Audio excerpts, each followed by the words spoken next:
Alors, comme vous l'avez vu, dans ce passage, il est question d'un défenseur. Il est question de protection face à différentes attaques. Et il est même question dans ce passage de peste, de contagion. Alors, je vous rassure, on entend beaucoup parler, je ne vais pas vous parler du Covid-19 aujourd'hui, on entend suffisamment parler. Mais cela dit, il y a une peste, il y a une contagion qui sévit depuis des milliers d'années. Je pense que vous savez de laquelle je veux parler, qui fait même bien plus de ravages, malheureusement. Je veux bien entendu parler d'une pandémie plutôt spirituelle que physique. Et c'est d'ailleurs pour ça que le message que je vais partager avec vous aujourd'hui, je l'ai intitulé « Quel antivirus pour mon âme ?» Alors, je vais vous faire écouter un petit son que je pense la plupart d'entre vous allez certainement reconnaître. Une menace a été détectée. Alors, bien sûr, tous ceux qui ont un ordinateur ou qui ont essayé de protéger des données sur leur machine connaissent ce son. Peut-être que les plus anciens ne connaissent pas puisqu'ils ne sont peut-être pas habitués à avoir un ordinateur chez eux, même si avec le Covid, je pense que beaucoup de familles ont pris les choses en main pour pouvoir avoir un contact relationnel via ce type de machine.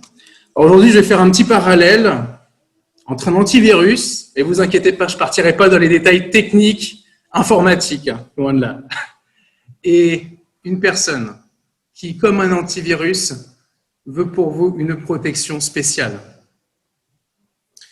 Cette personne, je pense que je ne vais pas laisser planer le mystère plus longtemps. Vous savez de qui je veux parler, c'est Jésus. Alors pourquoi aujourd'hui il est indispensable d'avoir le meilleur antivirus, la meilleure protection pour son âme? Pourquoi selon vous? Alors vous le savez certainement, un ordinateur, une machine, quelle qu'elle soit, peu importe sa puissance, sa vitesse pour exécuter une tâche, ses performances, elle a quand même des failles de sécurité. Et des attaques peuvent venir endommager celle-ci. On peut venir voler vos données, les détruire. On peut même usurper votre identité. Peut-être que certains d'entre vous sont sur des réseaux sociaux. On peut penser à Facebook. Et peut-être que des personnes ont déjà essayé de prendre leur identité sur les réseaux sociaux, se faisant passer pour eux. Donc, un antivirus, ça sert quand même à se protéger de tous ces petits tracas qui pourraient subvenir. Et si on regarde à nous, alors c'est sûr, on n'est pas des machines, hein, loin de là. On a quand même été créés par les mains du Créateur. Mais nous ne sommes pas infaillibles non plus. Loin de là. Et cela, peu importe si vous avez des connaissances, si vous connaissez votre Bible par cœur, par exemple. Peu importe le nombre de fonctions que vous avez au sein de votre communauté dans l'Église, hein, on peut traduire ça par de l'investissement, qui est une bonne chose. Hein. Peu importe le nombre de combats, les expériences que vous avez vécues avec Christ, nous avons quand même des failles. Il faut le reconnaître. Le cœur de notre système, notre cœur, eh bien, peut être corrompu, peut être attaqué. D'ailleurs, c'est simple, si vous prenez Jérémie, chapitre 17, verset 9, il va être très clair sur l'état du cœur humain. Et très clair. Il va dire, le cœur est tortueux par-dessus tout, et il est méchant. Qui peut le connaître? Alors c'est un fait, dans l'état actuel où nous vivons, disons-le clairement, nous ne sommes pas parfaits. Et nous sommes ancrés dans notre nature d'hommes et de femmes pécheurs. Mais il y a toujours de l'espoir. Je ne suis pas là pour peindre un tableau négatif de ce que nous vivons, de qui nous sommes, loin de là. Et je vais prendre un premier conseil de Salomon. Alors vous savez que Salomon, c'est quand même la personne qui a reçu une sagesse toute spéciale par Dieu. Même Dieu va dire qu'il sera l'homme le plus sage d'entre tous les hommes. Et il va nous dire quelque chose de très important dans Proverbe, chapitre 4. Proverbe, chapitre 4 et le verset 23. Proverbe, chapitre 4, verset 23, qui dit ceci: « Garde ton cœur plus que toute autre chose, car de lui viennent les sources de la vie. » Car de lui viennent les sources de la vie. Alors pourquoi il est nécessaire d'avoir une protection intégrale pour notre âme, ou comme je dirais les jeunes, une protection plus que balèze, hein? Eh bien, il faut savoir que de là viennent les sources de la vie. Et je pense que vous êtes d'accord avec moi pour dire que quand même la vie, c'est un des biens les plus précieux que nous avons. N'est-ce pas? Nous sommes heureux d'être là aujourd'hui. Voici donc une raison pour que nous mettions tout en œuvre pour garder notre cœur. Ici, il est question donc de source de vie, pas de cristalline, d'une source d'eau aussi pure soit-elle. Il est question de la vie. Mais votre source, il ne faut pas qu'elle s'assèche, qu'elle tarisse. Aujourd'hui, c'est vrai qu'on parle du réchauffement climatique. On sait que dans certaines régions où il fait extrêmement chaud, eh bien, il y a des sources qui s'assèchent complètement. Clairement, il ne faut pas que votre cœur s'assèche, qu'il devienne dur comme de la pierre. Et pour cela, on a besoin de s'abreuver à la source de toute chose. Je pense qu'il faut faire confiance à Jésus. Lui-même, Jésus a dit, vu qu'il est question d'eau qu'on doit recevoir dans notre cœur pour alimenter cette source, à la Samaritaine, que si l'on boit de l'eau qu'il nous donne, nous n'aurons plus jamais soif. Nous n'aurons plus jamais soif. Et pourquoi? Parce qu'il donne comment? Il donne avec abondance. L'Éternel donne toujours avec abondance. Garde ton cœur plus que toute autre chose, car de lui viennent les sources de la vie. Alors, il y a une première erreur à ne pas commettre en matière de protection pour son âme. Et c'est toujours Salomon qui va nous le dire, dans le chapitre 28, verset 26. Quand il est question de cœur, il y va. Il dit, Proverbe 28, verset 26, « Celui qui a confiance dans son propre cœur est un insensé. » Et oui, cela, que l'on soit chrétien ou non, on abandonne parfois quand même la sagesse qui vient de Dieu au profit de notre propre intelligence, de notre propre bon sens moral. Alors, nous avons tous été éduqués d'une plus ou moins bonne manière par nos parents. Nous savons quand même ce qui est plutôt bon à faire et ce qui n'est plutôt pas bon. Mais se laisser guider juste parce que nous savons à ce niveau-là, c'est pas suffisant. Et Salomon, que je disais être l'homme, qui est quand même celui qui a reçu la sagesse au top niveau, il a fait quand même les frais de son cœur tortueux. Il en a quand même fait les frais. Et d'ailleurs, puisqu'on va parler de Salomon un petit peu, si vous preniez Matthieu, verset 6, les versets 28 à 29, on va prendre ces versets-là. Matthieu, chapitre 6, les versets 28 à 29, comme je vous l'ai dit, Salomon a une sagesse qui surpasse toute autre chose. Et voici quelque chose d'important. Matthieu, chapitre 6, versets 28 à 29. Observez comment croissent les lys des champs. Ils ne travaillent ni ne filent. Cependant, je vous dis que Salomon même, dans toute sa gloire, n'a pas été vêtu comme l'un d'eux.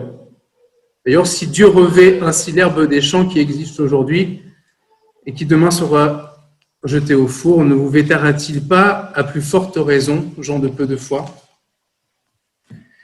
Ici, il est question de lys des champs, quand on parle de sagesse de Dieu. Je pense que là, on voit ici que la sagesse du Créateur, même dans les plus petites choses, surpasse de l'homme qui a eu la plus grande sagesse parmi nous.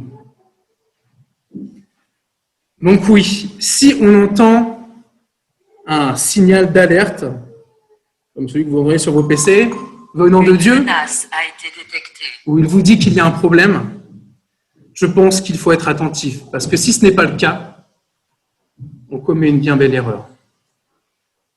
Vous connaissez tous ce proverbe d'ailleurs qui, je pense, a été fait peut-être via cet événement biblique. L'orgueil précède la chute, parce que vous savez combien Satan a chuté.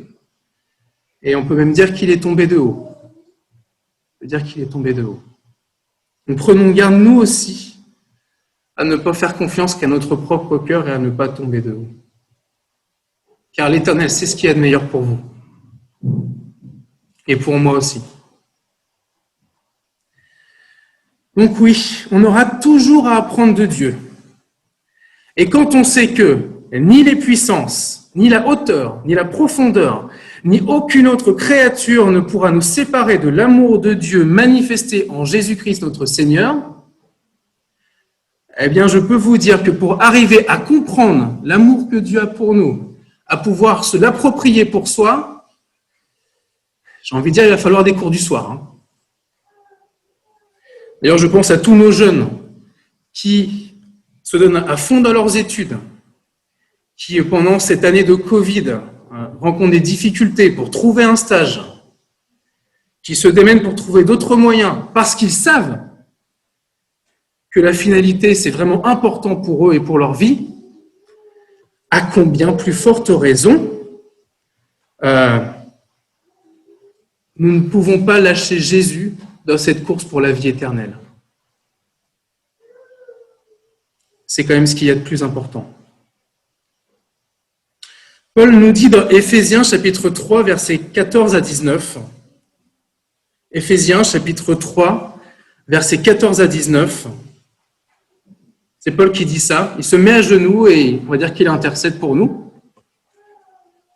Il intercède pour nous aujourd'hui. Il dit « Je fléchis les genoux devant le Père, duquel tire son nom toute famille, dans les cieux et sur la terre. » Nous sommes tous concernés. « Afin qu'il vous donne, selon la richesse de sa gloire, d'être puissamment fortifiés par son esprit dans l'homme intérieur, en sorte que Christ habite dans vos cœurs par la foi, afin qu'étant enracinés, fondés dans l'amour, c'est quelque chose de solide, eh bien vous puissiez comprendre avec tous les saints quelle est la largeur, la longueur, la profondeur et la hauteur, et connaître l'amour de Christ qui surpasse toute connaissance, en sorte que vous soyez remplis jusqu'à la toute plénitude de Dieu.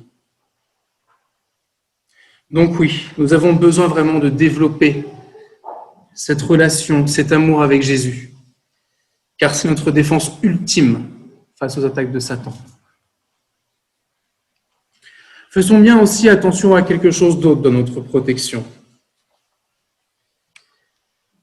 Car c'est déjà bien de choisir Jésus, certes. Mais on peut être chrétien et on peut facilement se reposer sur ce que l'on connaît, ce que l'on a vécu avec Christ dans notre passé. À travers notre baptême, des expériences, un obstacle difficile que nous avons surmonté avec lui, que sais-je. Car, vous savez, pour un antivirus, il y a quelque chose d'important à faire. Je pense que la plupart le savent. Il faut savoir faire des mises à jour. Et avec Jésus, dans notre relation avec lui, il faut savoir faire des mises à jour aussi. Ce que vous avez vécu dans le passé avec lui, peu importe si c'est des expériences fortes, c'est bien, ça vous construit, ça vous marque, mais ce n'est pas forcément ce que vous vivrez avec lui aujourd'hui et pour le futur, tout du moins, ce n'est pas ce qu'il souhaite. Il souhaite bien plus. Vous savez, Satan sait quel moyen utiliser contre nous pour nous attaquer. Il sait comment nous attaquer sur certains terrains particuliers. Et si hier vous l'avez vaincu sur un terrain, il est fin stratège. Il saura comment passer par d'autres moyens pour vous faire tomber. Pour me faire tomber également. Donc oui, il est plus que nécessaire aujourd'hui d'approfondir cette relation avec Jésus, de mettre à jour cette protection. Et peu importe qu'on l'ait vécu, qu'on l'ait accepté depuis 2 ans, 10 ans, 20 ans, 30 ans. Troisièmement, aujourd'hui, j'ai envie de dire, il ne faut pas se contenter d'un antivirus qu'on peut appeler basique. Vous savez, les antivirus gratuits. C'est bien, vous avez choisi une protection, vous avez choisi Jésus. Vous avez la base, comme on dit. Mais si vous voulez vraiment protéger votre âme pour la récompense ultime qu'il a pour nous, parce que je rappelle, la récompense, c'est quand même la vie. Et quand il est question de vie avec Jésus, c'est pas la vie qu'on vit aujourd'hui, c'est bien la vie éternelle. Eh bien, il faut savoir payer la version professionnelle de l'antivirus. Alors vous allez me dire, ouais, c'est un coût. C'est vrai que c'est un coût. Mais c'est un coût qui vaut la peine de payer. Nous voulons tous la meilleure protection possible de notre vie présente pour notre vie future éternelle avec Jésus dans le ciel. J'irai même plus loin. Ne voulez-vous pas laisser le contrôle total de Jésus sur votre âme pour la sécurité de celle-ci? Vous ne voulez pas vous abandonner totalement à Jésus?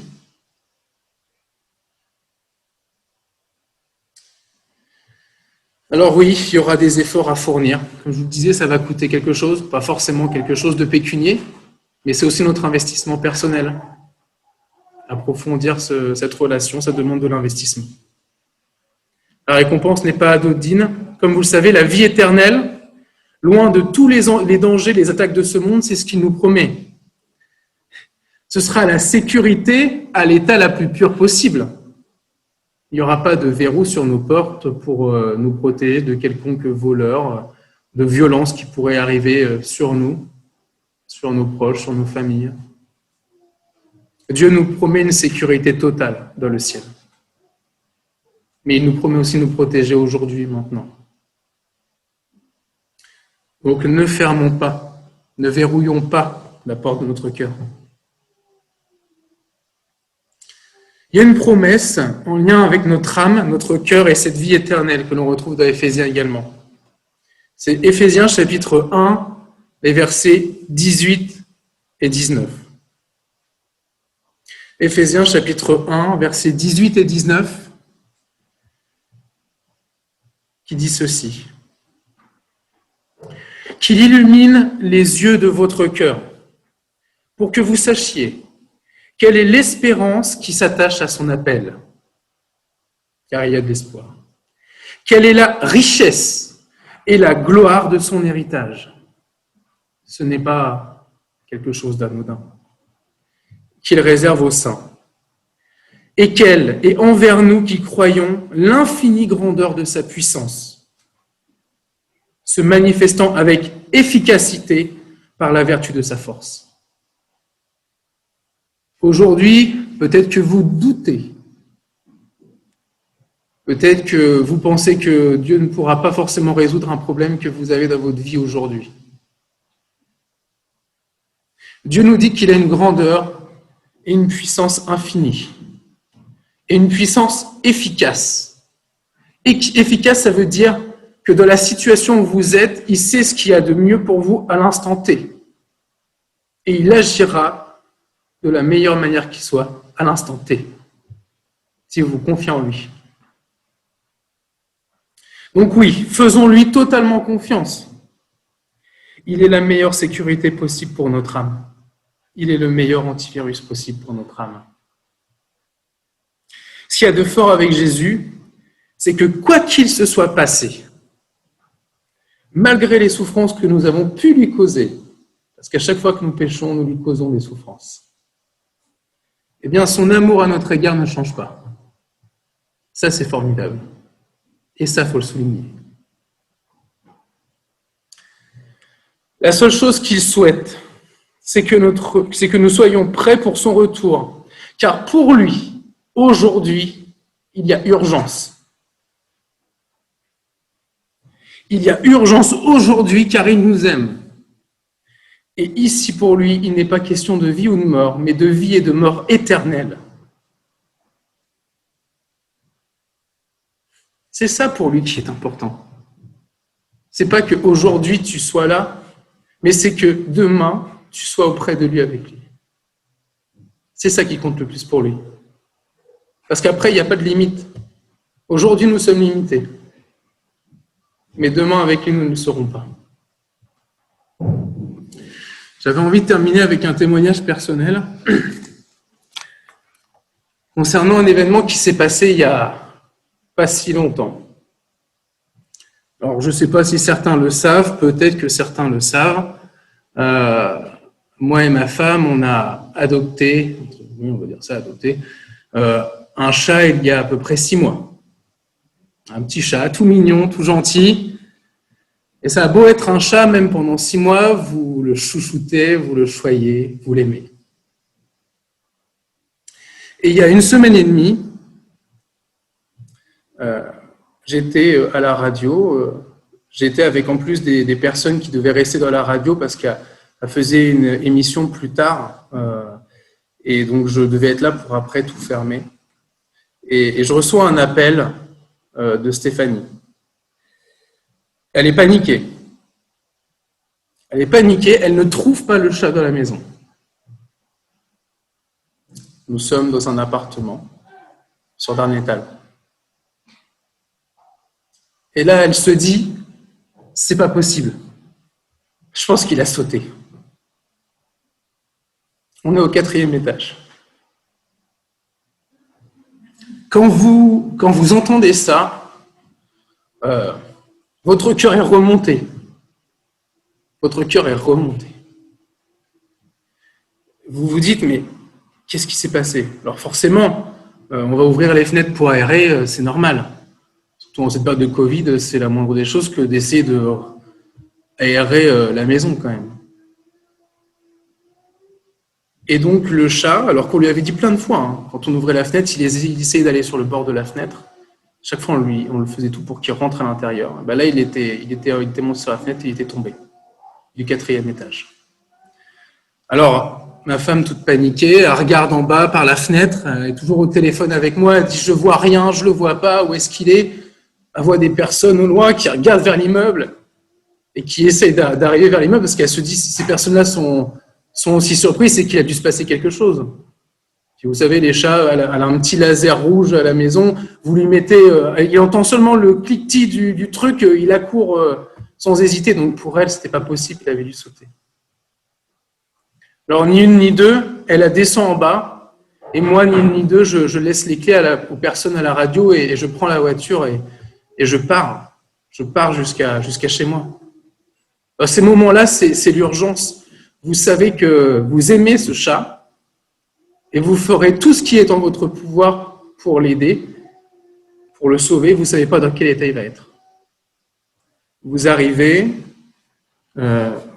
et votre femme a donc récupéré le chat. Il était passé par derrière l'immeuble. Il attendait devant la porte derrière l'immeuble. Heureusement qu'on l'avait sorti une fois pour voir les environs, sinon il serait peut-être parti plus loin. Et je le vois, il n'a pas l'air si mal en point parce qu'il se tient assis. On l'avait posé sur le lit. Et par contre, il avait du sang qui sortait de la bouche. Et il avait du sang qui sortait des pattes parce que ça saignait un peu partout. Et là, forcément, on est quand même pris de panique. On sait qu'il y a urgence. On se dit, mais s'il saigne de la bouche, ça se trouve, il a une hémorragie interne. Il ne faut pas rigoler avec ça. Il faut partir tout de suite au vétérinaire. On appelle le vétérinaire. Il nous prend, il nous dit, venez tout de suite. On arrive, on lui explique la situation. 4e étage, forcément, pour lui, il se dit, waouh, qu'est-ce qui se passe? 4e étage, quand même. On court jusqu'au vétérinaire. Et là, je dis quand même grâce à Dieu, gloire à Dieu. Il l'examine. Il regarde ses pattes, donc il voit des coupures, des plaies superficielles. Il regarde sa bouche, il me dit non, vous inquiétez pas, il crache pas du sang par une blessure interne ou quoi, c'est juste qu'il s'est fendu la lèvre devant, ça arrive aux chats quand ils tombent, ils peuvent tomber la tête en avant sur le bitume quand ils se rattrapent avec leurs pattes. Et donc c'est ça qui s'est passé, quoi. Et le chat, il est quand même vigoureux, il tient sur ses pattes, ça ne nous empêche pas d'être inquiets. Et donc là, il nous dit, je vais le garder en observation et le lendemain, on va le recoudre, on va faire des radios également pour voir ce qu'il en est. Et on vient le lendemain, donc tout s'est bien passé. Et ce qu'il nous disait, le seul risque, c'est qu'avec l'anesthésie, peut-être que, bon, c'est très rare, ça peut arriver qu'il fasse une crise cardiaque. Donc c'est très rare. C'est le genre de produits qu'ils peuvent administrer, mais bon, ils sont obligés de donner les risques. C'est comme pour nous, si on a un gros problème, les risques doivent être énoncés. Donc on a quand même l'inquiétude le lendemain avant d'arriver, mais tout s'est très bien passé.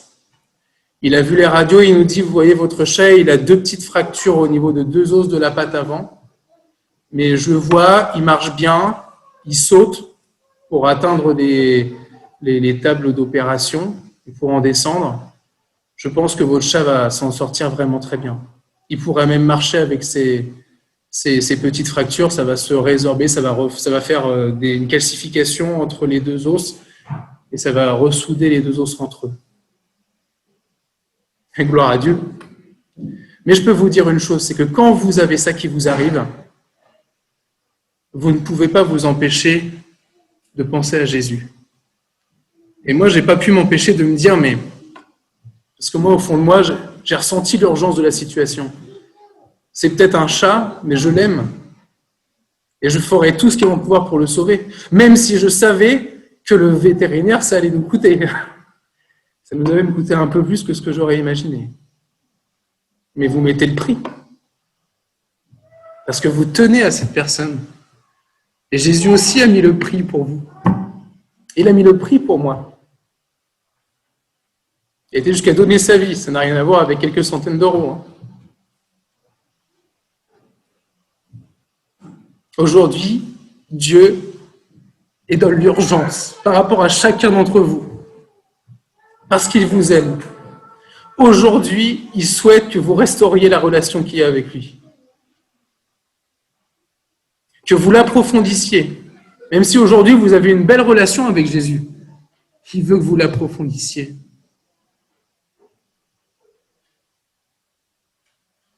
Il veut nous sauver. Dieu ne fait exception de personne dans son amour et sa fidélité. Dans le psaume 91, verset 4, que l'on a lu avant de faire cette prédication, c'est dit « Sa fidélité est un bouclier et une cuirasse ». C'est sa fidélité, c'est pas la vôtre. Oui, c'est important d'être fidèle à Dieu, mais c'est parce que lui, il est fidèle jusqu'au bout que vous pouvez vivre. C'est parce que lui, il vous aime jusqu'au bout. Et j'aimerais terminer ce message, cette prédication par un verset que j'aime beaucoup. Parce que l'on soit jeune ou que l'on soit dans la force de l'âge, comme on dit, ou de la vieillesse, Dieu nous dit ceci. Je vous invite à prendre Ésaïe, chapitre 46, verset 4.